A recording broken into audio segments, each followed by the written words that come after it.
This hangout on air is live. Hello, everybody. Welcome to the Gin and Tonic show. Welcome to the January 10th edition of the 2016 Gin and Tonic show. What we're doing is we discuss Islam. And what we do is we're looking at this from the perspective of a non believer, which means we look at Islam not from a viewpoint of trying to change anybody's mind. We're just trying to help. We're just trying to show people the difference between Islam, the way that it is propagated by apologists, and Islam, the way that it presents itself in the text. This is what we're trying to do. Nothing more, nothing else, nothing less. So the way that it works is that well, the whole thing is we try and start off by providing some definitions.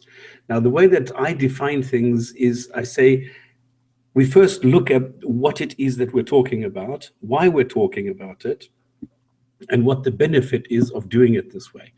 Then I normally present a video of the week. I present a misconception of the week. We go through some news, and from this we develop a topic. And then at the end, we have the famous Ali presenting a Hadith of the week.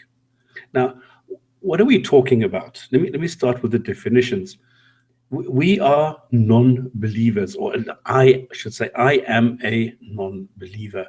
Now, what does it mean that I am a non-believer? It means that I do not believe that gods exist. No gods, no God, no nothing. I don't believe they exist. Now, until somebody shows me that a God exists, I will continue doing that. So I am not going to start believing that a God exists unless somebody provides tangible, compelling evidence. So this means that only the evidence by a God, from a God, through a God, will get me to change my belief and to change my attitude and to change what it is that I am doing.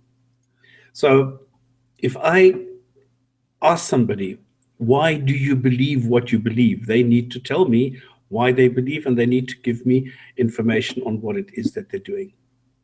If they don't do that, well, that's it. So I don't believe that this God exists. I don't believe that this God went and wrote a Qur'an. I do not believe that anybody can show and demonstrate that a God actually exists, and therefore cannot show me that this God, which does not exist, wrote a Qur'an. So the way that I see it is I am not somebody who is easily persuaded to believe something. That makes me a skeptic. Now, as a skeptic, I have several things I do not believe, but it also tells, or it gives me a way of approaching things. And that means I first doubt if something is true, and then I check it. So I try and believe as many things that are true as possible. If they are not true, I don't believe them. Now, that does not mean that I make claims. Like, I will not say I definitely know for sure that there are no dragons just because I don't believe that there are dragons. There is no reason for me to believe that there are dragons, but that's about it. Why don't I see a Gin and Tonic show moving on this one? This is very strange because normally this one moves. I've done all the right things.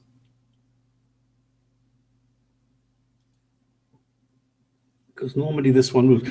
And I'm just getting ready now to read the comments to see if anybody wants to add or say something, but I don't see anything there. So maybe this will just be a matter of time. If I go to the Gin and Tonic here, then here it also does not move. Well, I wondered if you'd even started. I couldn't see any sort of action going on the godless box. Because I see now that the Gin and Tonic, no, now it's moving. Okay, something has happened because you just moved on the Gin and Tonic stream. Now, here on the godless, there is nothing for some odd reason. Even though I did everything as instructed by Ike, and oh, come on. And I was so sure that I got everything right. I made 500% sure that I got it. And now, well, you forgot to even tell anybody on Twitter, from what I could see. no, I sent 2 Twitter messages, one on YouTube, one on Stop Spamming, and one on Gin&Tonic Show. I didn't see them, and I've been scanning Twitter as well. How is that possible? Allah moves in mysterious ways. Oh. Hang on. If I go now, this is curious. Now, if I enter Twitter, I'm trying to find your YouTube channel to see if I can see any activity going on there.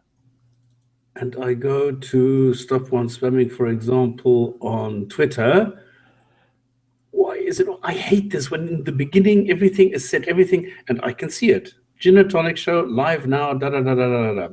From both, from Gin&Tonic Show and from me. So this definitely worked. Yes. I can hear you on the, what do you call it, the YouTube account. That's working quite fine. So the YouTube account is working. The Godless one doesn't. Hang on.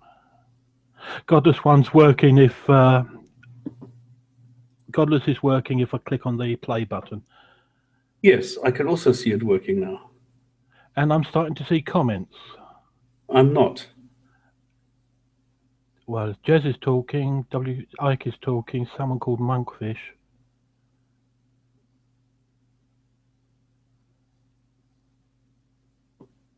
Or is that from last month? Well, No, this is from last week about Zindani. So I don't know why Godless would show the stream, but not the one from Vaughan. Do I have to open? Okay, Vaughan is open.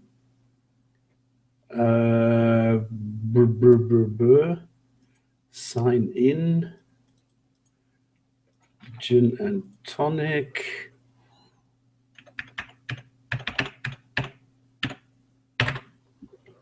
Sign in. Da da da. Invalid username. Oh, okay. Did our Vaughan channel get closed? That's odd.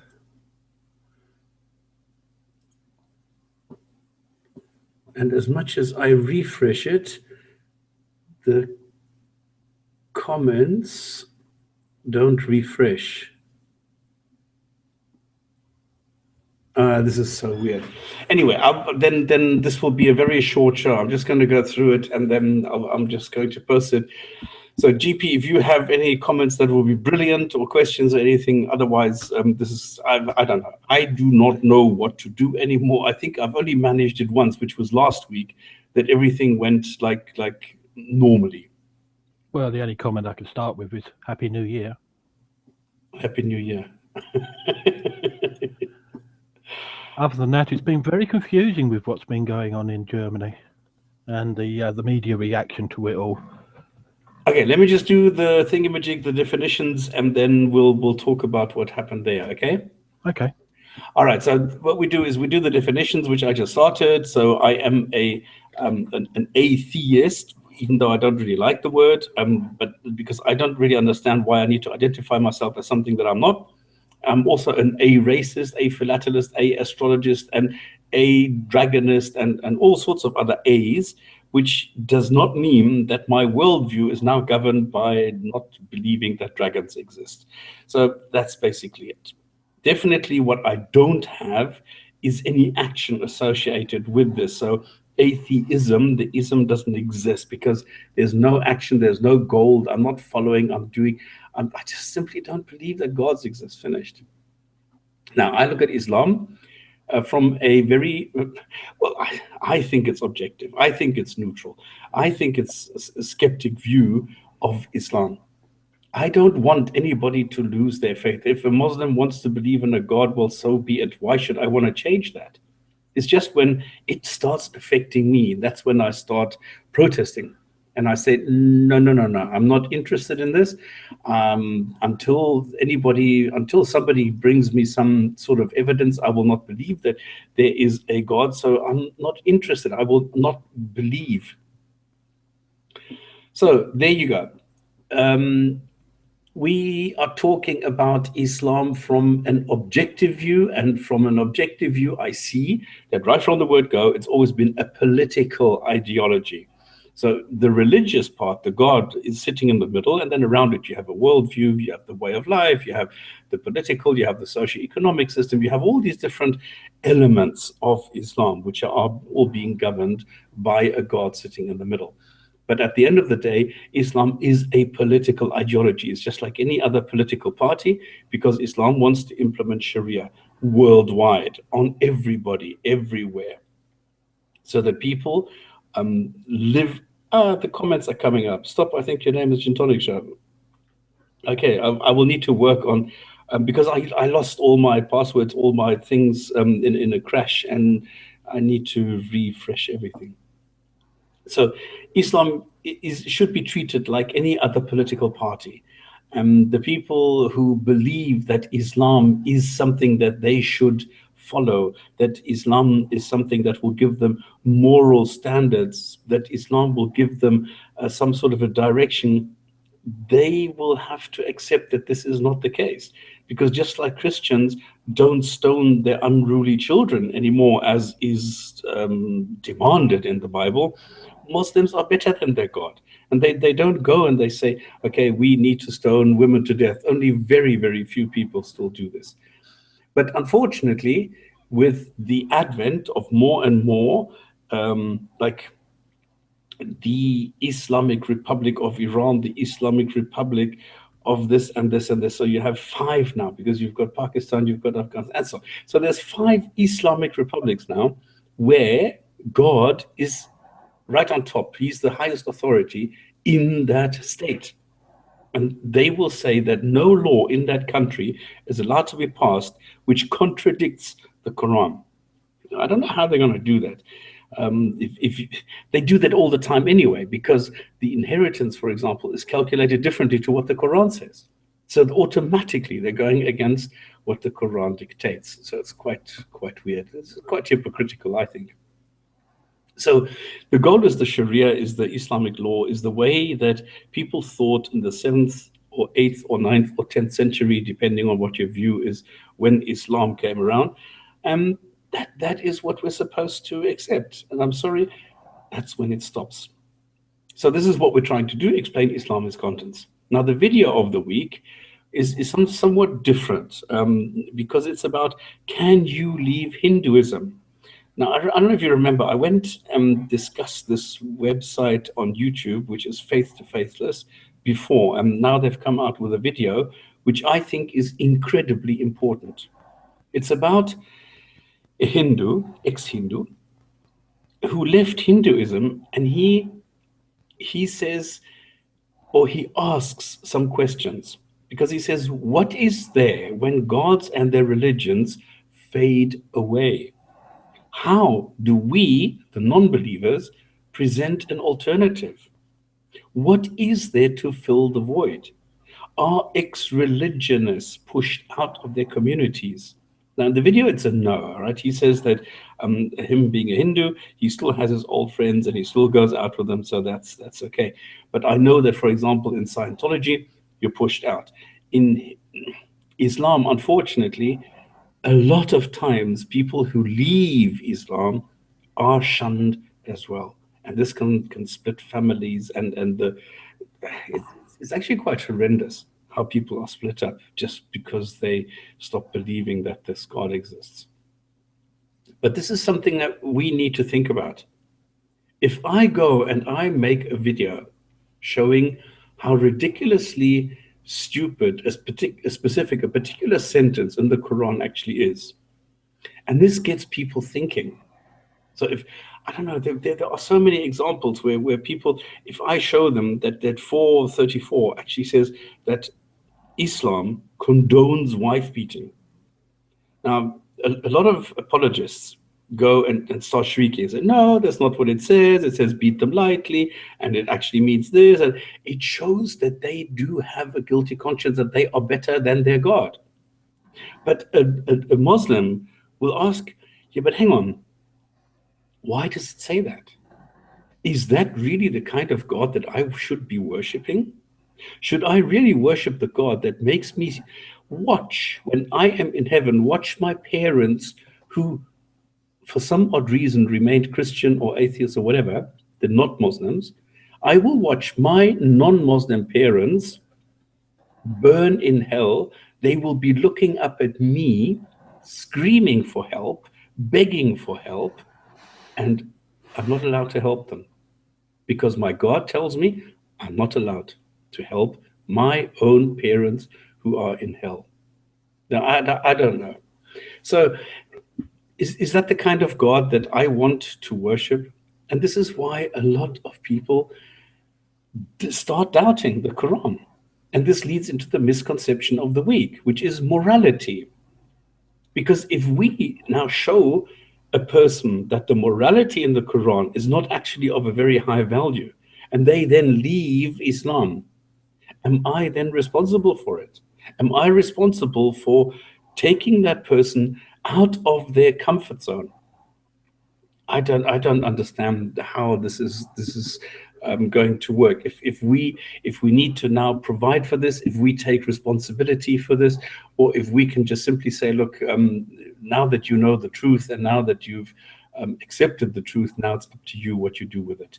I think we should really start thinking hard about alternatives on how we can catch people who are out of this closet, who are out of this God, and because this represents, the way that I understand it, a huge loss in comfort and hope and things like that. Now, if we look at morality, I hear over and over and over that people tell me God and Islam and the Bible and so on, they give me hope and comfort, and they give me a moral guiding compass. Moral guiding compass, the guidance of a moral compass, or moral guidance and a moral compass. I don't know, whichever way around. And then I asked them, yeah, but hang on, why do you think so? I mean, according to the Bible, you're supposed to stone your unruly children. According to the Quran, you can slap your wife. You can kill this. You can do that. You can behead. You can rape. You can have sex with little girls. You can do this, all according to the Quran. You need to go and really, well, the best expression is always that I use is the mental masturbation. You have to go and find only the nice parts. Like you say, when Allah said that if you kill a person, you have killed all mankind. That is mental masturbation, because what you are doing is you're cherry picking, you're taking a specific sentence out of the Quran, and then you're saying, you see, this is how beautiful this is. This is how beautiful Islam is. This is why I am there. This is why. And it's wrong. It is horribly wrong, because number one, it's not what it says. Number two, it actually says the opposite. And number three, you're not looking at it yourself. You're believing what others are telling you. And this is not my way that I would say I will get my moral guidance from this. At the end of the day, if we look at how we behave towards others, we see that we are actually good people. Most Muslims are good people who are better than their God. And that is what we need to accept, and that is true. Sorry, GP? Yes, you triggered something that happened in the UK this week. Have you read about the Egyptian preacher who fell foul of the media because he was preaching in schools to students that it was okay for Muslims to beat their wives? No. Yes, he was an Egyptian, came over, was given a tour of the universities of England, and was, as I say, preaching that it was possible to beat your wives. And I heard him being interviewed on LBC. Now, the woman who was interviewing, Petrie Hoskins, I think her name was, confronted him over this. And he said, oh, no, I wasn't saying anything like that at all. I was actually against people hitting their wives. And it actually says in Hadith that Muhammad was very peaceful and he would never hit his wives, and he left it as an option to hit them with a toothbrush, a very small stick. And the woman said, Petrie said to him, "But I was there in your lectures and you said hit them with a stick." "Oh no, I never said that. Islam is a religion of peace. You can't hit people." But you could Unbelievable. the disconnect was so amazing. He was really completely apparently doing the complete opposite of what he thought he was actually doing. And so then they had your callers coming in, as it was a chat show, and somebody made a very good point that the trouble is there really is this: you must never offend Muhammad or paint him in any sort of bad light whatsoever. So if Muhammad says beat them with a stick, and somebody says, "But Muhammad said this in your Hadith or Qur'an," because it's not a nice thing to do, hit people with sticks, the Muslim has to defend and say, "No, Muhammad never said that," because you're not allowed to offend him under any circumstances. And they're brought up at a very young age to do this. Yeah. And then the caller went on to say, the real problem is this: us and them. We are the infidels to them. We aren't Muslim, therefore we are second, third, or even fourth class people. We might not even be people the way they're brought up to consider how they should treat others. They could treat others like Muslims really fine. But if they think you're another, they don't have to treat you well at all. And that's the problem, That's according the to. problem. And this is why a lot of people are saying, no, it's not really true, because they don't really believe it. Yes, it says so in the text. And yes, you will have clerics propagating this. This is exactly what you are saying. This is what you're pointing out, is that these clerics run around and they propagate this. And But normal people will reject it. and if anyone wants to hear these things, the LBC usually puts out a couple of saved interviews in a short bite-sized snaps for people to listen online to. So if you trot over to BBC and have a little look for something like this, you might find what I've talked about actually happening live on their show. Wow. Okay, thank you for that. So what I'm trying to do that say is that morality is a misconception. Religious morality is a misconception. The morality that we get through our human being a human being. It sounds funny, but this is through evolution and through society. We don't get any morality through religions. We Well, don't one get of the morality from the Bible or the Quran. this again, this turn up to Germany because people are bringing up this question of morality and what happened in Germany, and they're saying that it's culture too. You can't say it's come from the Quran. I'm hearing some Muslims apologists saying, if the culture of that country where they came from does it, it's no longer a Quranic problem. It's a culture problem. So you're racist for accusing them for being bad. I mean, I told you at the start of the show, it's making me very, very confused. I feel like they're coming from all angles to say, it's not us, look over there, they're just as bad, or look over there, you can't say that because then you're attacking that group. And this is the point that I was going to close with, is the only thing that Muslims then have, because they're so embarrassed and because they don't really have anything factual to respond, they will say, well, it's not better in the Bible and it's not better with Christians. Well, no, it's not. It's the same misconception. It's the same misconception that Christians will have, that they think that they are getting their morality out of the Bible. And this is exactly what I'm trying to show. No, you're not. You're getting it the same place that I'm getting it. And I mean, let's look at reality. What is basically the difference between a Christian, a Muslim, and me? Nothing. We're all living our lives. We're all, I mean, if somebody stumbles, we're going to help them up. If we have an accident or something, normally we will stop and see to clarify it. And if we see somebody else have a crash, we go and help them. This is what everybody does. And this is not something that you will say, that you will see mentioned in the Bible or the Quran or anything. This is human nature. This is what we do. The built-in altruism. We have it. It's there. We can't fight it. I mean, a lot of people then suppress it, but at the beginning, we have it. You maybe have a funny thought. If God was real and somebody had a crash and God wrote about it in the Bible, he'd probably make it a command. Thou shalt not stop and take a selfie. Yeah, something like That's what people seem to do. They don't stop to help. They stop to take a so selfie. sick. That is so sick. Like I said last week, the guy who was taking a selfie with the burning hotel in the background. I mean, that is really sick. Anyway, I missed last week. Sorry. This is not something that we don't do, or we do because we read this in the Quran or the Bible or the whatever, Bhagavad Gita or Guru Nanak's whatever. No, we this is something that we develop, and this is why we have situations that in Germany, and I didn't even know that in Berlin there's a jail which is 90% Muslim. I don't understand how Muslims can tell me that they are such moral animals and such moral creatures, getting all their morality from this brilliant book, from their brilliant God, and 90% of the people in the jail are Muslims. How does that fit together?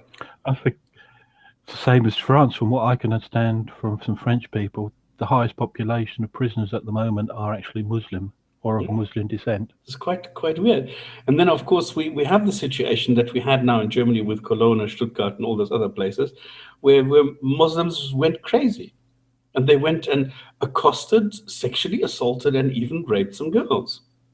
And Yes, this is not just a few, not just a handful, but they came there like 1,000 people so that the girls couldn't keep them away. So there was no way that they could get out of the situation. And unfortunately, Germany did not react in the correct way. They just said, oh, well, actually, well, maybe this was New Year and maybe the girls just wanted to have a kiss or something, and then this got out of hand. And if you want a person, you can keep him at arm's distance. And the mayor weighed in on this. And this was horrible. This was terrible. It was so embarrassing to see the people and their reaction. And now, I mean, I didn't really want to bring this up because we don't really have the facts yet. We're still guessing. Nobody really knows what happened. Nobody really knows who those people were. We still don't know, were they refugees or not? Were these people... I can give you some facts. And so on. I've been keeping up with a lot of the news, obviously, because of my unemployed status at the moment. I could tell you that 31 people arrested, 18 were officially migrants. Migrants meaning? They were refugees. They'd all been recently given free passes to stay in Germany as refugees. Yeah, because I'm getting mixed information that some have been there for like 2 years already. No, that was just a comment. That was one of the comments that came out from the left, saying you can't blame Muslims because we don't know. That was because somebody spoke German with a heavy Arabic accent, and they found some paper, some like jotting notes on one of the guys, which actually said the sentences that they were supposed to tell the girls, which is "I want to fuck you." Well, I can give you, like I said, the 18 out of 31 was a police fact. That is uncontroversial. The fact that Muslims of German nationality, who are actually Germans, were causing trouble. Yes, there were. I have actually seen in other parts of Germany Muslims causing all sorts of chaos by firing rockets into people, and they were speaking fluent German. I'm not sure if it was Ike or someone like him commenting. It was Joanne. Do you know Joanne? No. The guy who has the Anyway, he said that is a German accent, very typical. Okay. So it wasn't a faked Muslim; it was a real proper German Muslim, and they were laughing and joking about it. And then there's other videos of black Muslims running, walking into girls' faces and demanding money, and when they're not getting money, slapping them in the face and then knocking them down. And this is now the question.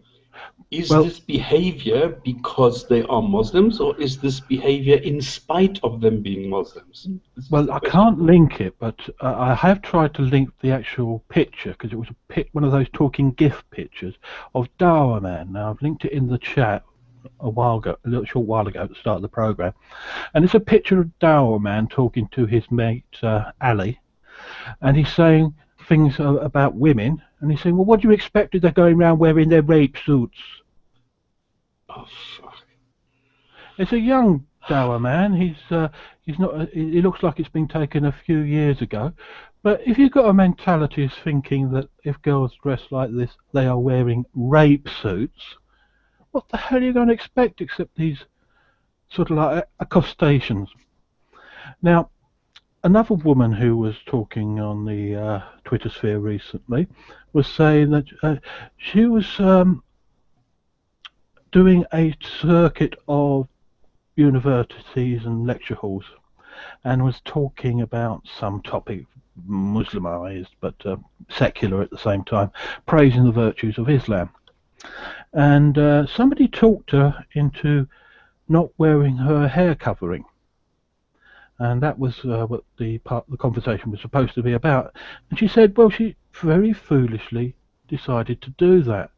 And when she walked into the hall, she suddenly realised she was completely surrounded by Muslim men, and they just swamped her, and they were touching her all over the place inappropriately.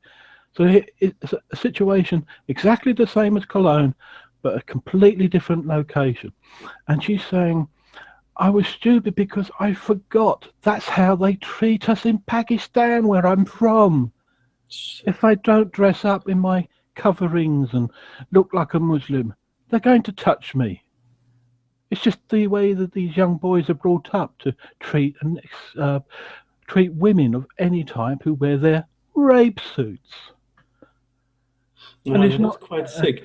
It's a pity that Alasa left now, because I was just going to ask him if he has an opinion on this, um, because I'd love to know what others think about, because this is actually quite heavy, calling it a rape suit. So that Well, if you don't wear the if you don't cover your figure, you let other people see your hair and your neck. That means please rape me. I mean, what kind of a mentality does it take to think like that? I well, mean, you in have it called other Sweden, they're now names. giving out a video where they're teaching migrants how to respect women, because they've realized that this is the case, that this is part of the culture, that this is part of the whole thing, that some men have never seen another woman who is uncovered. They've never seen. I mean, this is like like if suddenly all women would walk around naked. So and if I can't, well, okay, I'm used to it. I can't really relate to this. Okay, I can't put myself into a position where I would see another person and I would automatically try and do something to them, regardless of the situation or regardless of what it is that they're doing. So I can't do that. Well, that's why I would like to link the circle now and say what's got me confused with people like young Dowerman and his comment about the suits. Is he saying that because he's a Muslim and that's the way he's interpreted his Quran and how Muhammad would have behaved and all the companions? Or is he saying that because that was the way his peer group brought him up as a child to view all women, that his mates all used to say, oh, they look like that, they all want to be raped? I think it's all three. I think it's all three. I think the Quran prepares you for it. I think the indoctrination by your parents, mates, and the societal pressures that you have, your peer group, culture group, then sort of confirms it. And then you get the hadiths, which sort of even promote this. So if there's any So, disconnect between, shall we say, an Islamic terrorist to the far right of the extreme and an absolute pacifist Muslim to the far left, then it's one of those three aspects you've just spoken about have broken down to allow them to be pacifist, or they've been reinforced to make them a terrorist. yeah, but I think then the personality comes through. Alassa, welcome to the Gin&Tonic Show. Do you have a microphone on? Do you want to comment on this?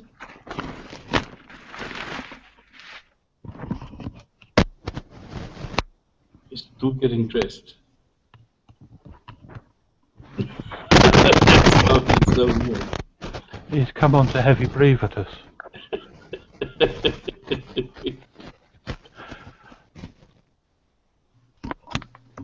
Okay, no. So we got the boys being brought up like this, but what about the girls? Well, I mean, this is always the why thing. are they- My motto. This is why I say we should teach the girl. We should not teach the girls how not to get raped, but we should teach the boys not to rape. This is the whole point. But girls are being taught how not to get raped. This is the whole point. This is why they will cover, and they will say, "Yes, this is bringing me closer to God," because this is what they are being told. In reality, it's just them preventing being raped by the guys. That was rather like stage 2 of Cologne. That was what happened second. It was what happened first that I found most particularly disturbing. The complete hush, the silence, the media not even touching the subject for 6 whole days. Yeah, because they were afraid of the repercussions. They were afraid that people were going to go apeshit and massacre all Muslims. This is the problem. I don't know, because you have primitive people.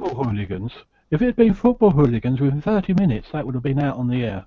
Yeah, but how do you distinguish a football hooligan from another normal person? They all wear the same scarf, don't they? I think that's the point of the football hooligan. Usually it's one team is associated with the violence in a town in Europe, so the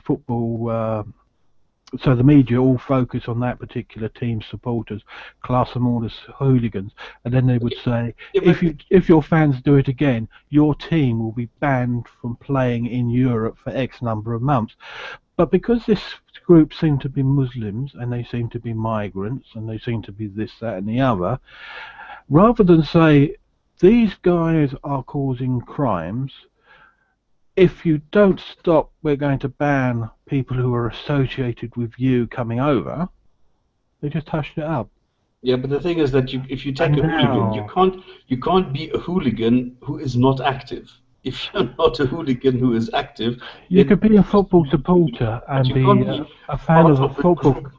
Yeah, you can't be part of the group of hooligans, and then you sort of discriminate against all hooligans.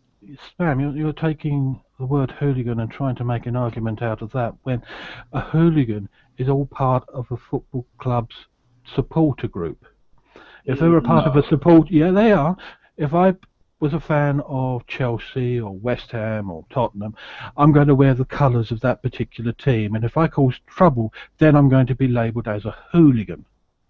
And then the authorities will turn to the club, who has absolutely nothing to do with the hooliganism and the vandalism that they're causing, and say, if you don't clean up the club, we're going to ban you.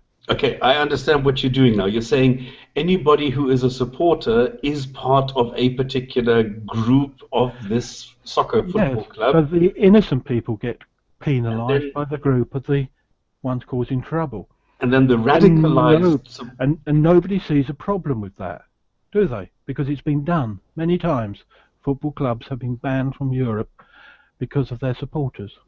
Okay, so what you're saying is that the supporters can be like harmless people and can be radicalized, and it depends on the person whether you then call them hooligan or not. So the hooligans are the radicalized version of a supporter. Yes, if you've got a group of migrants who are causing problems, and they're all part of a bigger group of migrants, the standard way of dealing with it has been the Trump way of saying, let's ban all migrants until we find out what the hell's going on.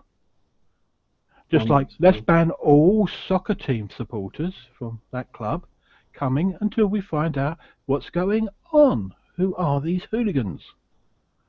And Ace is just making a good point, because from the Muslim point of view, he's saying the victim blaming mentality is widely accepted in Muslim conservative circles. And that is true, because there's thousands of cases where women, these women have been raped. But this automatically means if a woman goes and accuses somebody else of raping her, she technically has sex with somebody she's not married to. And that's why in some countries they are going and putting her into jail because she has had illegal or unlawful or immoral or whatever sex. That is exactly this victim blaming. And Bekabot makes a point: the hijab is referred to as protection by Muslim women. And that's exactly it. And this is historically where it belongs, because in the old days, it was the differentiating factor between slaves and free women. So the slave girls were not allowed to wear any kind of covering, because they were working in the field, they were doing the manual menial task, and the free women were not. So they could wear a scarf, and they could wear veils and stuff like this, which the slaves could not. So this is why this was a protection by Muslim women. And it says in the Quran, if you're going on a trip, go and draw your cloak around you so that you may not be recognized. And there you have it. So it's always this three-step process, what GPZ has just said. First you have the Quran, then you have the substantiating factor of your peers, and then you have the confirmation and actually the condonment of the Hadith. So there you go. With regards to the hijab being referred to as protection, it never ceases to amaze me that Muslims can't notice that in other cultures women aren't wearing hijabs and they're not getting raped en masse. So we've got, you know, from most of the world, we've got evidence that men are capable of not raping women who aren't veiled. Yeah, but this is the self-protection circuit now that clicks in when Muslims turn into apologists, where they suddenly say, well, if you look at the statistics, you will see that a lot less women get raped in, I don't know, in Qatar than in the US, where in the US you have rapes left, right, and center. They don't realize that rape is not being reported in Muslim majority countries because they tend to stick the women into jail. It's quite funny. Well, yeah, but they're also implying that men can't control them. You get the idea that men can't control themselves. Well, Yes. yeah, even with a rate of rape that's, if they claim it is a bit higher in America, the vast majority of men are controlling themselves. So they're just completely ignoring the vast majority of men, aren't they? Exactly. This is the point that I always make with these people, where I say, well, hang on, I've been to the nudist beach and I've never raped another woman. And so what does that tell you? That tells you that then my morality as a non-believer is higher than your morality as a believer, or what? Because you need to have the woman covered so that you don't go and rape her. That's strange. Can you guys hear me now? Alasa, hello, welcome. You need to speak Hey. up. You're very soft. Good to be back. Good to be back. This is the first time I have my that I had the option to talk. The last 3 or 4 weeks I could listen, but I could do nothing else. Yes, and your voice was sorely missed. I still enjoyed the show. Just that I couldn't come in. I'll just give them my couple of cents worth later on. I'm just going to listen to you guys for a while. Yeah, but now we're going to go away to double standards, away from Cologne. No, well, it's also double standard. Well, yeah, the one thing that I mentioned, I have struggled with understanding the word radical. I still, when they say somebody got radicalized, I don't know what it means. Well, what is the action word for violent? Well, I don't know. I mean, when they get together and they beat themselves, well, I think they are radicalized too. But they don't. So how do you call this if somebody goes from being a normal passive person into, turning them into a violent, bashing hooligan? How do you call that? Well, I'd call them just plain hooligans. Okay, but you see, this is why you have this radicalization, which you don't have for violence. Yeah, but like for example, wouldn't that be radicalization too when they beat themselves up or don't read anything for days? No, absolutely, absolutely, it is. If you turn radical, it means that you are then on the fringe. You are then interpreting whatever is there to interpret in a well, in a radical way. I can't think of another word to explain that. I can't either. So pretty well everybody's radicalized. No, I'm not radicalized. I would not be able to go to another person and just hit them in the face. I would not be able to go to a woman and touch her boobs. I would not be able to do that. Yeah. But the same token, you would also think before you go for a fast whether it's beneficial for you or harmful or nothing. Well, exactly. So if I don't do that anymore and I get radicalized, then I will go and do something stupid without thinking. Yeah. To be radical is to be going back to the fundamentals, the very basics of what you believed in. So if you're a Muslim who was becoming radicalized, you're becoming one of those Salafists going back to practicing literally how Well, you felt the companions would behave in dress, deed, and... Yeah, Well, but if it's automatically violent. No, I'm not necessarily saying Exactly, you could be automatically violent. You could be a radical Jainist, whatever the philosophy of Jainism is. If you went back to the real roots of it, that would be radicalized. oh yeah. Well, you know, I don't know. Sam Harris has a wonderful line about Jains. Did you Yeah. guys heard that? Have you guys heard that? Yes, if you go to Jainist, he's go extremist. He's just going to be less of a problem. Yeah, well, he said that, you know, like Sam Harris said, that religion is a generic word, just like sports. You know, if you get hurt in tennis, people laugh at you. And, you know, like some of the dangerous sports where you get hurt. He says Jain is actually a religion of peace. When a Jain gets radicalized, he puts a cheesecloth on his face to make sure he doesn't take in any kill any germs. Insect, yeah. Yeah, they'll kill any germs. When a Jain gets radical, the less we have to worry about them. Yeah. And that's what radical as a word actually covers. It covers a very large breadth of things. It even gets used in chemistry, I believe, for certain elements. They can be called free radicals. Yeah, correct. But,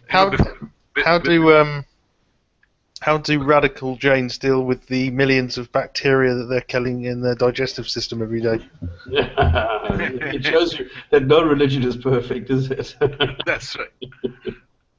You know, before you leave the topic of Cologne, you know, I personally didn't come in a big surprise what happened there, but it's how the government reacted. You know, the mayor, she said that the women should keep themselves more than arm's length, and I couldn't believe the reaction from the administration.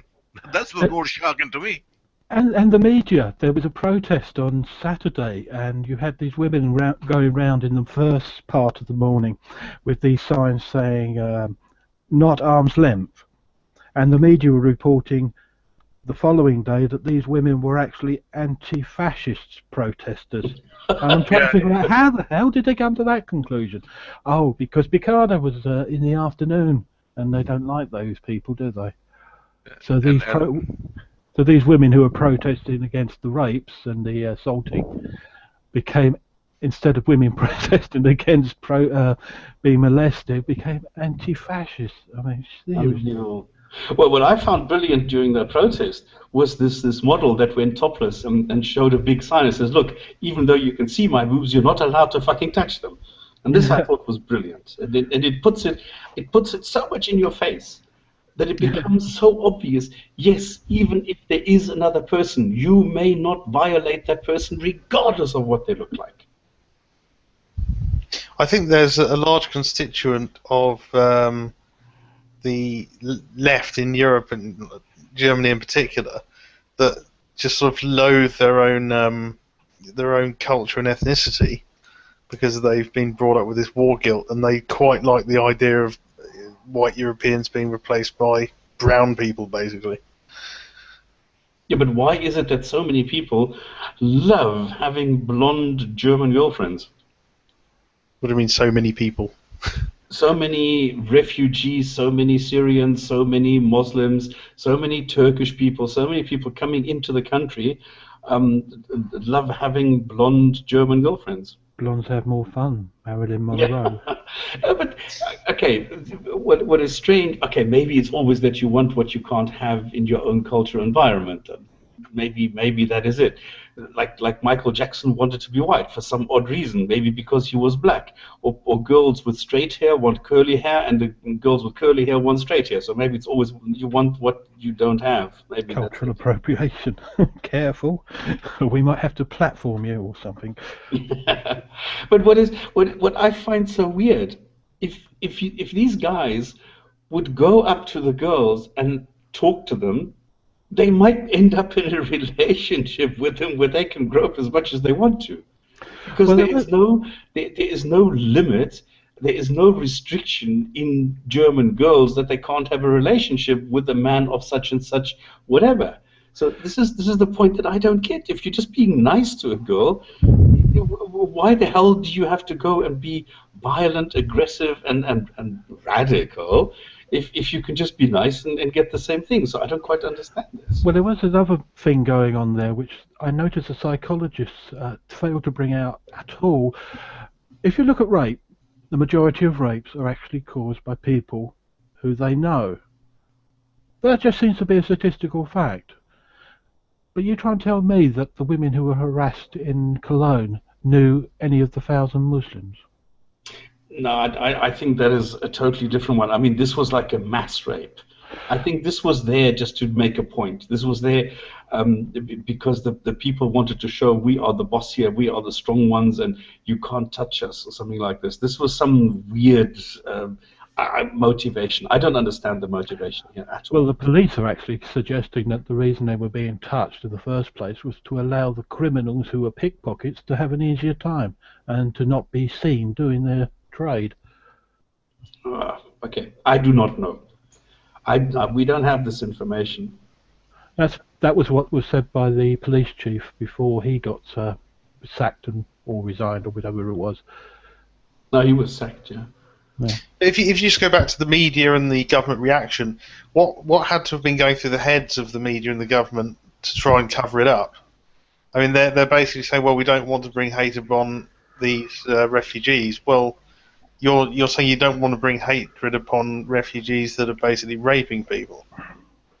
So I mean, what kind of self-loathing must you have to want to defend them over your own culture? And yeah, but not every refugee is a rapist, and this is why they wanted to stop this. They wanted to stop it because the thing is, Muslims stick out, right? You can identify them, and this is the problem. They do not want what happened in is it in the States, where suddenly Muslims in the UK, Muslims after Paris, they got accosted for nothing, just for being Muslims, and this was very, very strange, and they wanted to avoid that. I think not every Muslim is like that. No, I think about the increasing Islamization of any Western country. Okay, what is the solution then? Well, stop Muslim immigration and try and find something to do with the existing ones. Go back to the billionaire who offered to build the island or make the island available for all the Muslims and let them populate the island, or what? Enforcing the law was a good start. I mean, what happened during that night was quite amazing.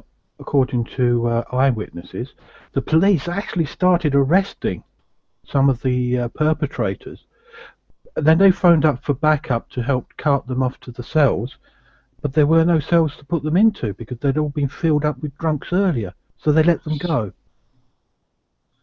Seriously, they let them go, and that's when they let them go, and that's when they started to come back, these migrants, with Merkel has invited us here.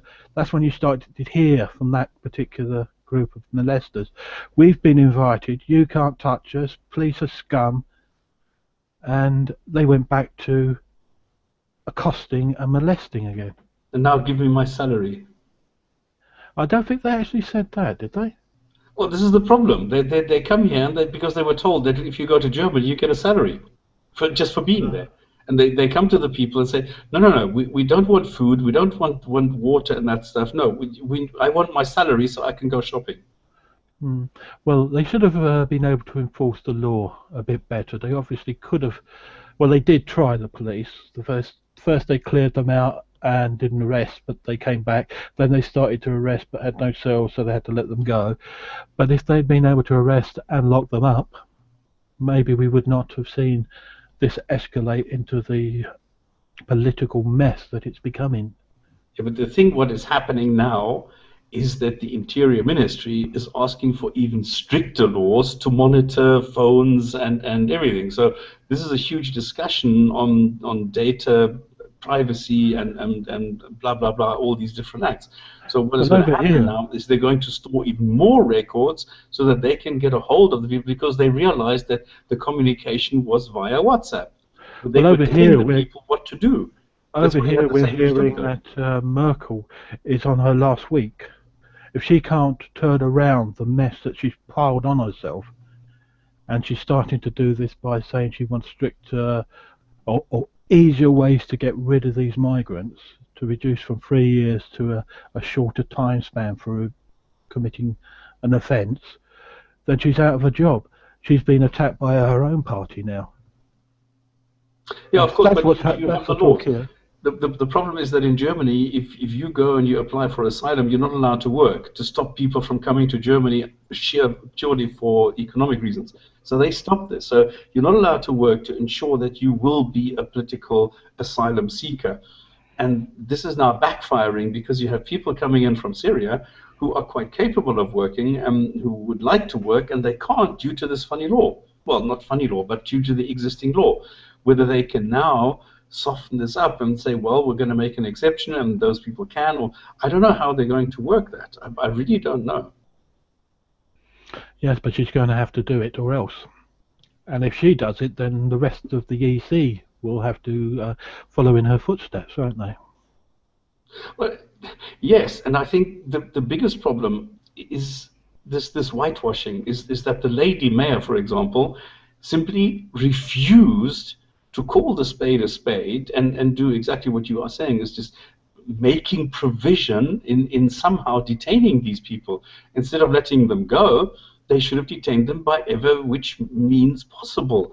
And the lady mayor in Cologne then said, oh, it's not so bad, and actually the girls were maybe to blame as well, and blah, blah, blah. But she's still in office. So the police chief had to go because he was telling his people, okay, well, let them go again, which I think is stupid. But the lady mayor goes and says, no, he was right, and she's still there. This I don't understand. Yeah, she's still there, and we're discovering it wasn't just Cologne. The sensitivity of Muslim men who want to have some fun, who don't understand the situation. But you don't clamp down on people and you don't educate them.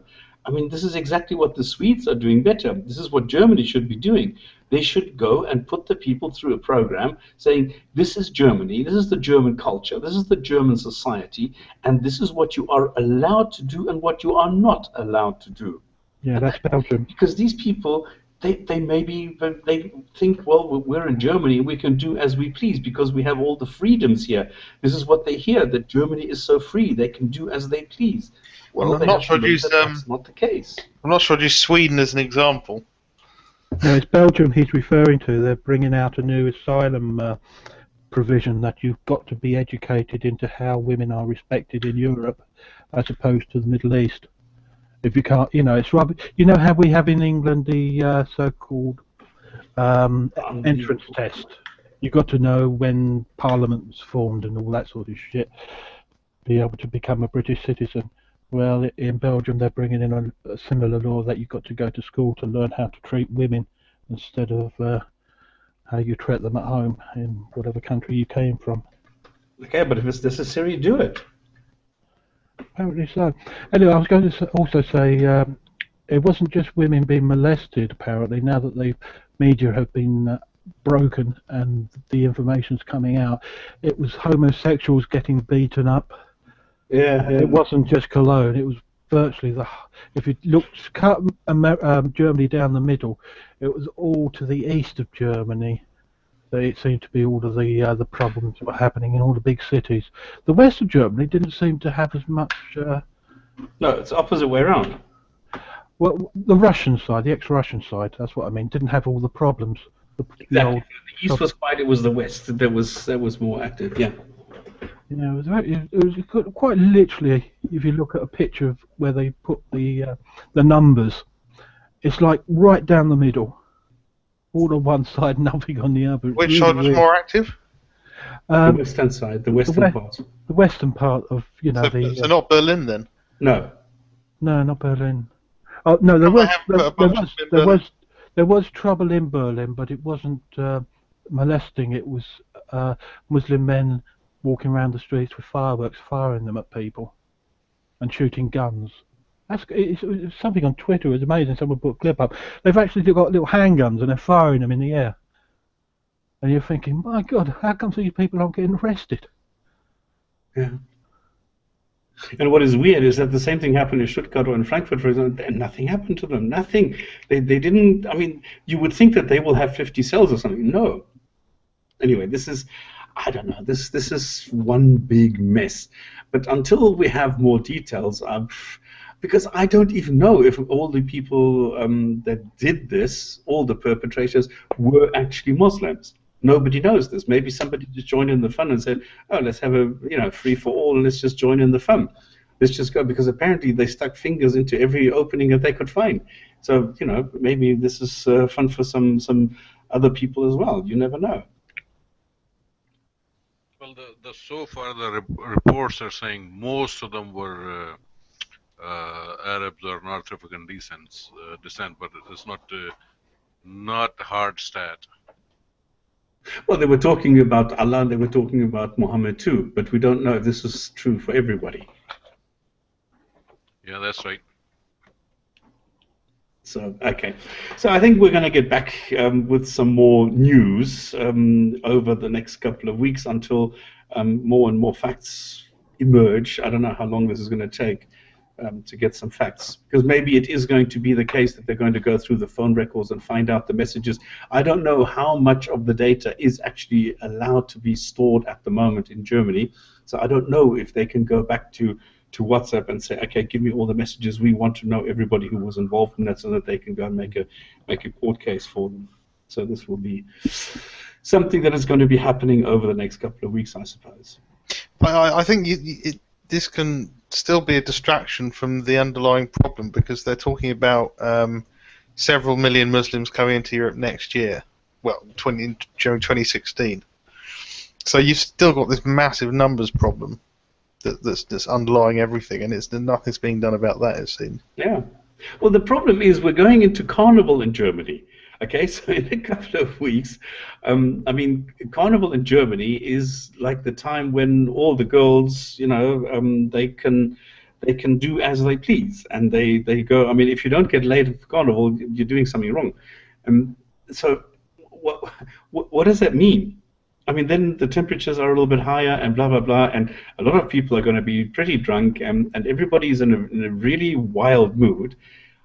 Are people going to take advantage of that? Are people then going to go through the streets and molest the girls again by the thousands? Is that going to happen again?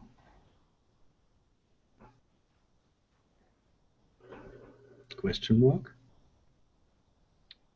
It just seems to me that you've got a problem, and you're not even stopping the tide of Muslim migrants.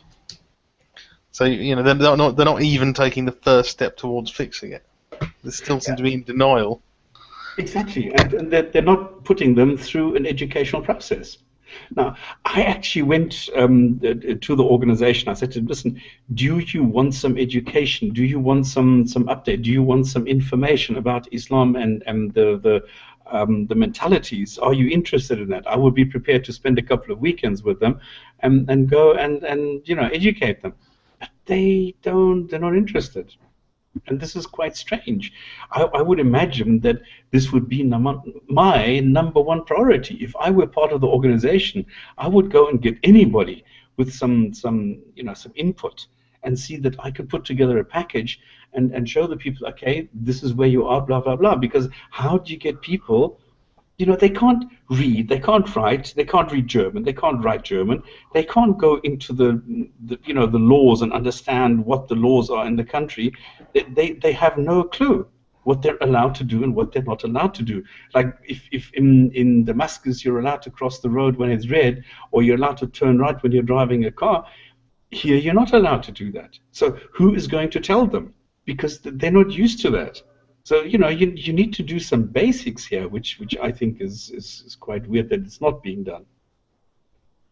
So, instead, they're being told they wear rape suits. Instead, they're getting told that they will get a salary as soon as they arrive here. It's weird. It's really weird that nobody is doing that. Okay, shall we leave Cologne behind now? Because it is a problem. It's going to be a problem. It's not going to be only a Cologne. It's going to be a problem for as long as we are going to have people here who don't understand the culture, who don't understand society, and who will behave in a strange way that is like completely incomprehensible to people like me. So there we have it. I think that's the summary. I would like to raise a different question, because we've been talking about Islam, we're talking about Muslims, and we've been talking about morality, and we're talking about men and women and sex and blah blah.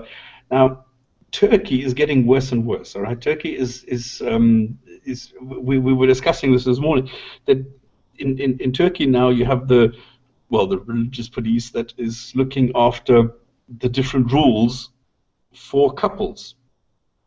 Now, one thing I found, this I found already 2 weeks ago or something, this is a typical Sharia question. Is it appropriate for those who are engaged to be married? In other words, a man and a woman who are engaged to be married, they're going to marry in 2 weeks. Is it appropriate for them to see each other? And this is a question. This is a real question that came up in one of these fatwa programs where people call in and say, I have this and this situation, and it's usually about relationships, where the girl says, well, I'm seeing a man, but now he says he's a Christian, not a Muslim, am I allowed to see him? And then you have the cleric sitting there saying, well, no, you're not, because if you're going to go into doubt, so rather look for a Muslim man. And you have millions of these kinds of programs where Muslims call in to get the Sharia opinion of a cleric and what they should do with their lives. And this is a real question that was asked: is it appropriate for those who are engaged to be married to be able to see each other? And the answer: engaged couples should refrain from flirting, holding hands, and I quote, other behaviors that are not endorsed by Islam, end quote. And this is Turkey's Religious Affairs Agency, because they have a religious affairs agency. And this is Turkey, okay? This is a country that wants to join the EU. This is a country that thinks it's European. And they have a religious affairs agency telling couples that they are not allowed to do what is not endorsed by Islam. And what exactly is endorsed by Islam? What does the Quran say about engaged couples? Nothing. I mean, she has no. It's not in the nude. It's about whether she. Okay, this is another question. Is she allowed to lift her veil so that he can look at her face, her hair, and her neck? No. They're not allowed to hold hands. They're not allowed to look at each other. They're not allowed to flirt with each other. They're not allowed to do anything. They can look at each other and wave at each other from across the road, and then they get married. And by the way, the marriage, the wedding itself is separate. I mean, these are two people who are going to be married, but the wedding is separate. In other words, bride and groom are not allowed to dance with each other. You have the men dancing, you have the girls dancing, but not together, because that would be inappropriate, even at a wedding. And this is in Turkey. I mean, how the fuck do these people go through life? How can anybody in all seriousness ask, I'm engaged to be married, can I look at my future wife? And the answer is no. I mean, this is crazy. The Quran doesn't say anything about this. So this is a human being who thinks that if I were to go to God now and ask, are they allowed to, this God will probably say no. So I'm going to say no. because this is the nature of my God. This is what my God would want me to tell an engaged couple. They're not allowed to look at each other. They're not allowed to hold hands. Any comments on this? Yeah, No. like when you do have a Ministry of Religious Affairs, it is their job to deal with this kind of a situations, so the people know what to do, because the hellfire is you could go burning in hell forever if you don't follow these indoctrinations. But as far as I know, you can see the girl before you marry her. But after you said, "Yep, we're getting married," and then there's no seeing, and there's no. I don't think there's a concept of engagement in Islam. Once you agree, "Yep, we're going to get married," and then you get married. Okay, so this is the whole point. You don't have this engagement thing. I think once you decided that you're going to get married, then you're married, aren't you? That's correct. You're married. So what is the big deal about being engaged to be married and not being able to see each other? Well, I think they have engagement kind of a thing. You're still married when the girl is married at a very early age. They consider that kind of a marriage/engagement. And the girl has a right to say no once, if she's leaving home and she don't want that man, she can say no. Why should she, or how can she say no if she's not allowed to see him and talk to him? Well, like these are the contradictions and the illogical tenets of the religion that you just can't pass. It's very illogical. Well, I don't know why they had that religious discussion because of Aisha. She was married at 5, but it was 4 6. years, well, 6 then, and it was 3 years before he actually did the deed and consummated the marriage. Raped her. Yes, but for 3 years he was having baths with her. Well, there's this fatwa that he was allowed to rub his penis through her thighs because he had So this he was- masterful control over his staff. So he was obviously seeing her. Yeah. Well, it depends. If you hear the story from a moderate Muslim, you hear a different story. Yeah, but they were married. They were actually married when she was 6. Okay, 6, this was yeah, not yeah. engagement. Yeah. Well, Okay. some of the moderate Muslims, they say no, they were engaged. So it depends who is telling you the story. There Well, are different yes, also- different opinions on this. Yeah, exactly. Because there are people who are completely denying this, who are saying, "Well, Yeah. no, she was actually 17 or 19 even," and funny things like that. They Yes, they even go if to you these take it to obscure 17 texts or and- 21, there's still that 3 years where the marriage hadn't been consummated. So you're not actually married under Christian rules until it's been consummated. Oh, really? Yeah, and I think it's under Jewish too because they ask to see the mat, don't they, to see the blood. That is when the marriage is finally said, "Oh yes, definitely," because up until then he can say, "Oh, she spoilt goods. Somebody had her before. Yeah. We're not married." Well, in Christianity, you need to do the virginity check before you get married.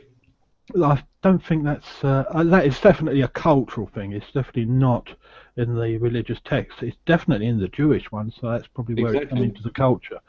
But like I say, it's in the Jewish text. In the Muslims and Arab culture, it does seem like they had some kind of period when they weren't sleeping together. So were they technically married, or was it sort of like a provisional marriage where you haven't got the full license yet, so you're not fully a driver? I remember, come on, I remember even in Europe, I think this was in France, when I went there with a girlfriend, we went on holiday, we were not allowed to sleep in the same hotel bedroom. Yeah, well, I wouldn't like you to be in the same position as my daughters either. Sorry. Should I be offended now? What Ace is saying, and this is actually that I thought was only happening in Indonesia, but he's saying in Southeast Asia, yeah. We have, this is Khalvatlo, this is the person who is found in suspicious proximity to any person of the other sex. This is why in Indonesia, and this is in Aceh usually, they have a ruler. And if they go somewhere on the beach and they see a man and a woman sitting, and they put a ruler between them, if they're sitting closer than the ruler, you get arrested. This is quite crazy. I mean, I don't know. Come on. I mean, when I turned 12, the only thing I had on my mind was girls. Come on, and these guys are the same thing. And the girls only have the girls. The girls have the guys, and the guys have the girls, and blah blah blah. This is when your hormones go crazy, and now you're supposed to suppress all that and say, no, I'm not allowed to, I need to wait until I'm married, and blah blah blah. I remember in South Africa people got married very young, which I found brilliant, because then the girls got divorced again and they were still 23 and they didn't really want to get married again. So that was really brilliant. But that was just because it was a thing of the church, where the pastors used to tell them, well, you need to get married before you can have sex, and blah blah blah. So everybody got married when they were very young. So anyway, he says that in Southeast Asia you can't be in suspicious proximity to any other person. And then non-married couple can be taken to Sharia. Exactly, to Sharia. Yeah, this is what I know as well. If they are sitting next to each other, if they are touching, or if there isn't a ruler's distance, which is 12 inches, in between two people, then they get arrested and get sent to court. Will something happen to persons who go against it, or is it just community? No. They actually get punished. Yeah. You get floggings, and you actually go to jail for that. Yeah, this is quite weird. And then what does that have to do with morality? I mean, this is against biology. This is against nature. This is against trying to prevent something. It's an anti-theft of virginity program. Yeah, it is. And it is like I said many times, because our friend is a gynae, and she gets lots of requests. Restoring virginity with the girls, because they lost their virginity through sports. I mean, you can lose this hymen through all sorts of things, and then the doctors asked to restore it so that if somebody checks, she can actually say, yes, I'm still unopened. Okay, let's take a look at double standards. And this, by the way, just noticed something, remembered something rather. Spam, you were referenced last week by Cite an Atheist in his video on YouTube. How come you didn't use that as some publicity for the Jinn&Tonic show? You could have got some more people. Oh, you mean with my real Muslim? Yeah. Yeah, I made a song of you. I don't know. Maybe I'm bad at marketing, self-marketing. You did write to him. I saw your message. You thanked him. Yeah, I said thank you very much, because I didn't even know about this. Somebody else had to tell me about this, because I was not subscribed, because I thought it was a bit over the top what he brings, because I didn't really recognize the characters. I remember I recognized GP. You just had him here, who was Dava Man, exactly. Dava Man. Because of his funny voice. So he did him, and I think he did him twice, and I thought it was quite funny. But it was never enough to subscribe, because I thought it was a bit too much over the top. But now with this Muslim, this was such a nice song, and I thought it was really brilliant the way that he said, this is down to Master Arab and myself doing this little video we did together. But I didn't think of using that as a platform. I did this today on Twitter, because somebody said that this, you have this this sentence that Allah said that if you kill a person, you kill all of mankind. What was it? 532, and this gets abused a lot. And then I put there as a comment, that is why you have the Jinn&Tonic show, to explain the background behind exactly these kind of things. So there I used it, and I thought, okay, this should be quite appropriate, because 2 seconds later I then posted, and today we have the Jinn&Tonic show, 6 o'clock UTC. So I don't know. Do we have any new viewers today? I don't know. I can't see. I can't tell. But I'm very happy that there are people here, that people are discussing this. Abu is very, very quiet today until I say something that he gets upset, and then he will jump in. But I'm very happy that people are here, and because there was a time when I really thought, no, fuck this, I'm going to close this, because it's only me sitting here talking to myself, and that was a bit stupid. And Ike was constantly making fun of me. And now that there are people, I'm still talking. It would have been good if you'd mentioned in that comment on Science and Atheists video, though, because your video got quite a few views as a result of that reference, I think. Oh, I didn't even check. Well, Yeah, I'm not really driven by views, so I don't know. Maybe I'm doing this as a hobby. Okay, I'm doing this because I have fun doing this. So I'm not driven by views, and I'm not driven. Okay, yes, I was incredibly proud when one of my videos went up to nearly 2.8, nearly 3 million views. Of course, I mean you know it tickles you, but I don't make videos for that. So maybe that's why. Anyway, but you're right. I mean, Jeremy, absolutely, you're right. At the same time, you say you want more participants. Yeah. But I could have. I should have said, yeah, but this is why we talk about these things and blah, blah, blah. And this is why we talk about the close proximity of people sitting next to each other on the beach in Indonesia. This is how crazy this is. Oh, this Islam is so wonderful. Oh, goodness. Okay, let's go take a look at. I mean, we have not mentioned Daesh today, have we? Or have we? Have we? Oh, a little bit in the beginning. Not at all. But let's talk about Daesh a bit, because here we have a typical application of double standards. And this is what happens when Muslims go into making a state, creating a caliphate, where everybody is equal and others are more equal than the rest are equal. Because a Daesh chief feels like having sex. So he orders himself a nice, crispy young boy and has sex with him. But now the guards hear the noise inside. I don't know what noises they heard, but they storm inside and they sort of find them in a well, let's call it a compromising situation. And what is the solution to this compromising situation? Well, they throw the 15-year-old boy off the roof, killing him. And the chief, he was demoted. That's it. So the boy was accused of being engaged in a homosexual relation with the prominent ISIS officer, Abu Zaid al-Jazrawi. And this is a media activist reporting this.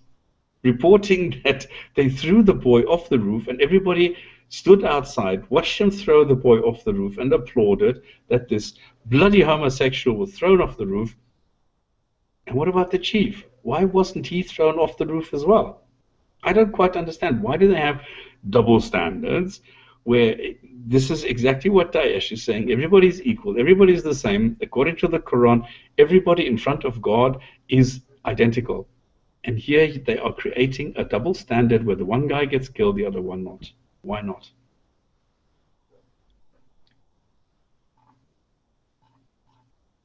No comments. How can we comment, really? It's been part of Islam with Muhammad. I can have as many as I want and you can only have 4. I can have 20% of your booty and nobody else can. How many witnesses do you need before the act of homosexuality can be established? I wonder. Is it also 4? No, because it's the women who are the ones who are lessened in their report. It has to be men who are deemed to be trustworthy and honest, whilst women are scatterbrained, can't really decide what they want to say unless they have somebody to remind them. And most of them are in hell anyway for being adulteries and wearing rape suits. Yeah, but men can't be married, so it must be adultery. They can have hand babies. So how does, hang on, what is the man gets 100 lashings and the woman gets stoned, according to Hadith, not in the Quran. The Quran doesn't have stoning. So according to the Hadith, the woman gets the majority of the blame. So maybe this is what they were using. Maybe they were simply declaring the chief being the man and the boy being the girl or something. Yeah, that's part of the patriarchic system, isn't it? Where God is the chief, Adam was his lesser, but above Eve, who was made from the rib. I see the dog's agreeing with me. No, that's a bit different though. Let's see if the woman is married and she had a sex with a single guy, then the woman gets stoned and the man gets 100 lashes. And if the woman is single and the man is married, then the man gets stoned and woman gets 100 lashes. Uh-huh. Adultery is the one. Committing adultery is the stoning offense. Fornication is 100 lashes. So maybe the boy was lying on top. It's quite possible. Maybe. Oh goodness. I don't know. This is so sick to me. I mean, why can't people fucking go do what they want? I mean, if you want to have sex, have sex. Bloody hell. Why do gods care what people do when they're naked? I don't understand that. Why would a god care whether you eat a schnitzel? And especially on a Friday. What the fuck? I don't understand this. Really, I don't get this. What position are you allowed to have sex in and the god should care? Do you think a god is going to lift up the duvet and check what the people are doing underneath the duvet? If they're doing it the right way, the godly way? Unbelievable. Okay. Is there anything left for today? No. I just saw here that I need to look at two channels, Islam ad-Din al-Haq and Islam ad-Din as-Sahih. Because these are two channels by a guy who is a Muslim apologist, and I think all his channels are set to no comments. I used to use a feature, and I need to look at this, and I just made a comment here so that I don't forget about that. So, is it allowed to have sex with a pig? Well, it's an interesting question because you're not ingesting it, you're not eating it, and it doesn't say anything about having sex with a pig. It just says that there is no punishment for having sex with an animal, and it doesn't exclude pigs. So you're allowed to have sex with a pig, but you're not allowed to eat it while you're having sex or afterwards. What? You're allowed to have sex with an animal? Yeah. Really? Yeah. Something about as long as it's not forbidden, you're allowed to do it. I thought No, isn't it forbidden to touch pigs? To handle pork or something? No, as far as I know, it's it's not a only lot. eating. But you get these Muslims in Western society who don't want to handle pork in supermarkets or whatever. Yeah, but that's because it's not allowed to. You're not allowed to like sell things that are haram in themselves, but it's to touch it is no problem unless you're like, I mean, you can't wear like pig clothes and so on if you're gonna make salah. But this that you can have sex with, I doubt that. Who said that? Hadith. It was the Hadith of the week. I'm just scrolling up to see if it was like recently, where we had the Hadith of the week, which said that there is no punishment for having sex with an animal. Because of wrongdoers, he will say, "Yes, my Lord, Allah will keep us until I can." No, that was the sins part. I am just look, or maybe I should just look for animal. Maybe this is quicker, because it's not so far. The woman sees you must take a bath. It was encountered that this is the sex with the woman. If you dream about funny things, it's hellfire man. No, that was also no. But I remember it was not so long ago. Here I don't have the Hadith of the week.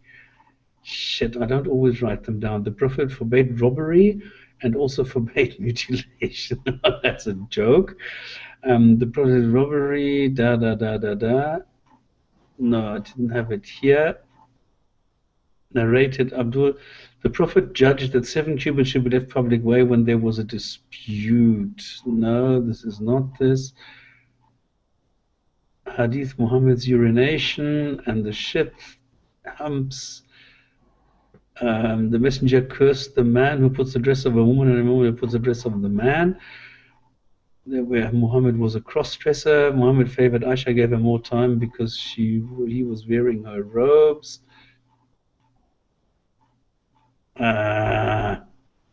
At times when denizens of hell, the one possessing whips like tail of the ox of people, the women who get into paradise have not perceived the order. No, that's also not it. Bloody hell, I can't remember where this was. But I definitely remember if a housefly falls, that was the fly that you need to dip. Shit, I don't believe it. Hadith are we? When Abu Hurairah, there are people who say, why do immigrants answer not natives? These are disciples. Can I ask a quick question before, while you're searching for that? Sure. Do you know what, you know, this last time we talked about this in Surah Al-Rum, this holy about the Rum, this that the Romans are defeated. Do you know what historical battle that was, or what? No. You don't know? No. Because I feel very stupid. I don't know either. Because I must admit, I don't give so much on this on these battles. No, I can't find it. Control find animals. Oh, it's only 3 matches. Condones hunting animals. Must not build snowmen or snowballs of animals. You heard it like animals. No, I did not put this down anywhere. I do not believe the stories around the battles that you find in the Sirah. I don't believe that they actually happened. Yeah, but the thing with like such battles between like Rome and the Persian Empire should be, I mean, there should be independent sources that can confirm those you it. have. No, those you have, yes. But not the ones where the Muslims were involved.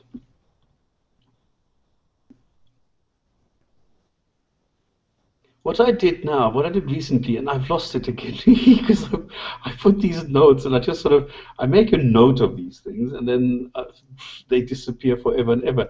Because I made a note of the first caliphs and where the death of Muhammad was by poisoning, then another guy was poisoned, then I think Abu Bakr was not, and then Umar was battered to death, and Uthman was killed, and blah, blah. I lost all that again. I think it was only Abu Bakr who survived. All the others were killed with internal little battles. And I was wondering, why would they go and make it look as though there was dissent within the Muslims at the time? Why would they do that? Why would they make it look? Why would they have a particular story? And then I thought of what you are saying exactly. They had the battles, and I think this is what they were trying to align the story of the persons with. But they said, okay, we're going to have a person here because, to me, this is funny that they would invent everything. So there must have been people which were similar to that, and they just adapted it a bit to the story. But that should be incredibly interesting to find out what really happened in those days. Well, I suggest you get onto Twitter, look up a man called Ian D. Morris. He's an Islamic historian. We've had him on the show. Have you? Very nice. Well, he has written a tweet today saying that Klingshaw sent him something to read, and he's had a good laugh about how the Sunnis formed the early Islam. Yeah. So if you were to look him up today and read him after the show, you might find a little answer to your question that you just put. No, he said he doesn't have this. He says there's a lot of doubt, and he says that he also can't go and take a look. But he was going to go, actually he could be back by now, because he said he was going to go to Jordan to do some excavating there. No, he's posted this 4 hours ago. Well, this is like 2 years ago, because 2 years ago he said he was going to go on an expedition. I found his tweet. He said 4 hours ago, I read a fun article on the origins of Sunnism last night. Shall we have a look? And then he's got 40 different tweets after this, talking about what he's been reading. And some of it touches onto the Arabs having to bring in a religion, by the sounds of it, to try and pick up the mess of the fact that they were having internal revolutions all the time. Okay, that's interesting. Yeah, that would substantiate exactly that. Yeah. So I suggest you look him up after the show on the Twitter and read what he's saying, because obviously you don't want to have 40 of his tweets read on the air right now. No, no, no. I'll do that. I'm going to go. I've already started Twitter. I'm already on Twitter, and I'll just go look up Ian. He's even talking about morality now. Oh gosh. Morality or morality? Hadith-based morality served to keep the lines of differentiations (brackets) from other religions (end of brackets) clear. Apparently, this is I think this was written by somebody called Kuiper, Kuiper. Not K-U-Y. Kui is the way you spelt it. I as in indigo. Ian D. Morris. Capitalism is... Here are some fairly readable keywords in academic early. Kuiper. Piety as a mark of legitimacy was well established, already been a part of the anti-Umayyad rhetoric. Yeah, this is quite interesting, this anti-Umayyads. I don't quite know where this comes from. Protests in Hadith-based morality serve to keep the lines differentiated from the... Yeah. The protests will also be concerned with the protests of mysticism. Yeah. Okay, I'll need to go through this, because this is quite interesting. Yeah, it certainly looks it, but it looks quite broad. He's got a lot to say on it. Yeah, maybe it's a good idea. Maybe invite him back and say, listen, can you update us and what you do, and spend some time and give us a short lecture. Give us 20 minutes and see what you think of this. That'll be interesting. Let me see if he's interested. Well, if we've gone, in those days people were interested because we had 1,000 or something views. Now it's more in the dozens, so there's a huge difference. So the the interest level has declined somewhat. Yeah, there is always a trouble. I see this, that I get a lot of comments. I get personal messages from people saying, listen, what is wrong with you? Why are you getting only 100 views on the video, which should be seeing 1,000? And I say, well, this is historical. I just need to start from scratch, and in the beginning it's really, really tough. Once you get more viewership, then it spreads much easier. But in the beginning, it's very, very tough. So maybe now I just got. I remember my biggest boost came from Tom Holland, because I made a video which was refuting Aira, and then Tom Holland was referring my video as the reference point for anything was attacking him. And then he said, well, just go to Stop Spamming's video and he will explain everything. And that gave like 1,000 subscribers overnight. Well, you know why you lost a lot of your following? You were basically assassinated by YouTube. You had your channel completely destroyed and taken off air. When people started looking for you, you were gone. Yeah. And you'll find that happening to lots of people who go across the authoritarian lines and make comments that other people don't want you to read. They get you, cut you off, and then you have to rebuild right from scratch again. Well, this was somebody. I know who it was. Come on, but it's quite obvious that this was 1001 Inventions. They didn't like my interference with their big story, with their attempt at getting into UNESCO and United Nations and blah blah blah. And because they didn't like that, they brought out the big weapons and the big guns and said, "Well, fuck you. Then we're going to close you down." And they did. I'm not going to back down, and as soon as I get up again, I'm going to continue my crusade against 1001 Inventions. But yeah, for a year they've shut me down. This is true.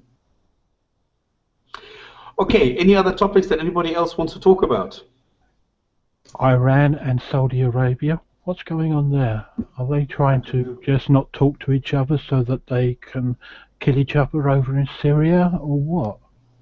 Well, it's been ongoing for, I would imagine, 60 years. That Sunnis and Shias have never seen eye to eye. And when the Ayatollahs then came back in '79, this escalated. Then you had the war between Iraq and Iran, between Sunnis and Shias. Then Iran came and donated weapons or something in Yemen. Then they went and donated weapons to Syria. So Saudis don't see kindly to that kind of activity. So they are pissed off with Iran, and this is now, well, and then you had the story that suddenly the US, which is a strong ally of the Saudis, suddenly started talking to Iran again, when Saudis thought that this will be over and done with over the issue of nuclear warheads in Iran. And then suddenly this sort of went down, and Saudis are not too keen on this. So what is going to happen there, or what all the repercussions are going to be, nobody knows. Yeah, I can't. It's getting silly. I mean, the Iranians are saying that Saudi had bombed their embassy in Yemen, yet the people in Yemen are saying the embassy is untouched. It's like, what sort of game are they playing? Is it just like this Arab thing of what is it like to be offended? You mustn't be offended. You must have honour or something. So, is it all that? Is that what's going on? Not losing face? It's crazy. I think it's something like that. Yeah. I don't see any other reason. I don't see any other point. I don't see any other justification for anything, really, because it's. I think it's stupid. I think these little boys banging, rattling swords and making motions like like little hissing cats or something. Quite strange. Okay, use dirt because Arabs wash their hands in camel urine because somehow it's magical and pure. Well, we all know the hadith about drinking camel urine as medicinal, I don't know, liquid or something like that. Well, somebody in France also advocates drinking human urine, doesn't he? Yeah, they are. Oh, shit, no. I forgot to get a beer, you see. There's quite a strange video out there which shows a guy performing wudu on the beach in front of a seal. And this is in the States, and this is about police brutality because there's a sign there, stay away from the seals, and this guy thinks he's going to kneel down in front of the seal, and then he takes sand and he washes his arms, washes his hair, blah, blah, blah, blah, blah. And then the cops come and they push him out, and in the process he gets beaten up horribly, because that's the preferred method of making contact in the US nowadays. If they don't shoot you, they beat you up. But this was quite weird to see a person using sand in exactly the way that you're supposed to in Islam. I don't know whether he was a Muslim or whether he was just playing around in the sand, and it looked as though he was performing the ritual of wudu. I don't know. That's quite weird. I see that Aluhud Akbar has joined us. Actually, you should change it to Aluhat. Aluhat Akbar. I don't know if you know Admiral Akbar from the outer space science fiction. Star Wars. Is it actually Star Wars? Isn't it somebody else? Yeah, it was Star Wars. He was the admiral in charge of the rebel fleet when they were trying to destroy the second Death Star. And I wasn't sure whether this was in Star Wars, or this was in what's the other one with Lorne Green? Battlestar Galactica. Yeah. No, this is definitely Star Wars. I recognise him. Oh, okay. I love science fiction, don't you? Yeah, but not the Star Wars type. I don't know. I don't like this kind of. I like the more the thinking type. I like Asimov. I like Philip K. Dick. I like that kind of science fiction. Okay. Anything else? Anyone else want to talk about something on their mind? Questions, corrections, comments? Actually, I answered my own question. I found some. I posted the answer about Surat al-Rum. It was which says what?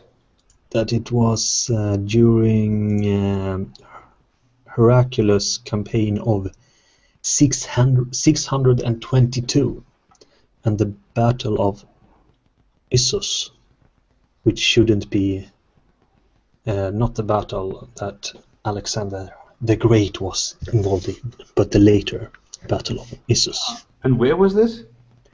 In Anatolia. And that's even funnier because I thought it was like in today's Sham or like Levant, but Anatolia is today's Turkey.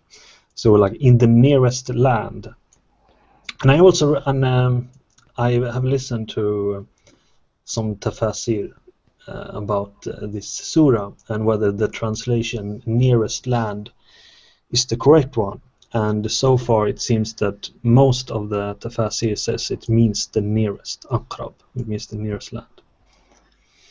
So not lowest, okay. So if it's in Anatolia, if that's the nearest land, that should be nearest to today's Syria.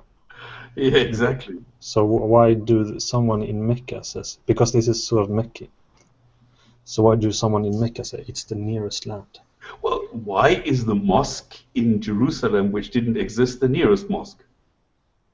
Yeah, the furthest mosque. Yeah, that's true. That's the funny. That makes also sense. If Anatolia is the nearest land, next to Syria comes Anatolia, and if the Masjid al-Aqsa, that should be the nearest mosque. I don't know. And the furthest mosque is then not in Anatolia, but just around the corner in Jerusalem. Oh, goodness. Yeah.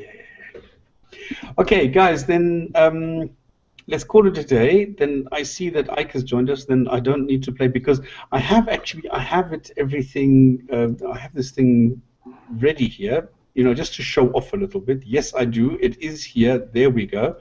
But then I'm going to leave it to Ike because his audio works and mine doesn't. So, Ike, if you are ready to play the Hadith of the week, because today's Hadith of the week is like vital. It is of vital importance for any Muslim who wants to attain any kind of hope of salvation, and today's Hadith is going to give him exactly the right instruction and the right kind of influence that he needs to go into heaven.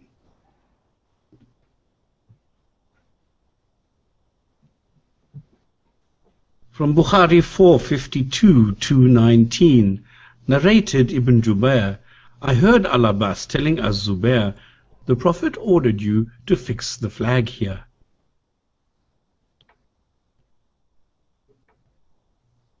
That's it. That's all. Well, you can't take over anywhere unless you've got a flag. No flag, no empire.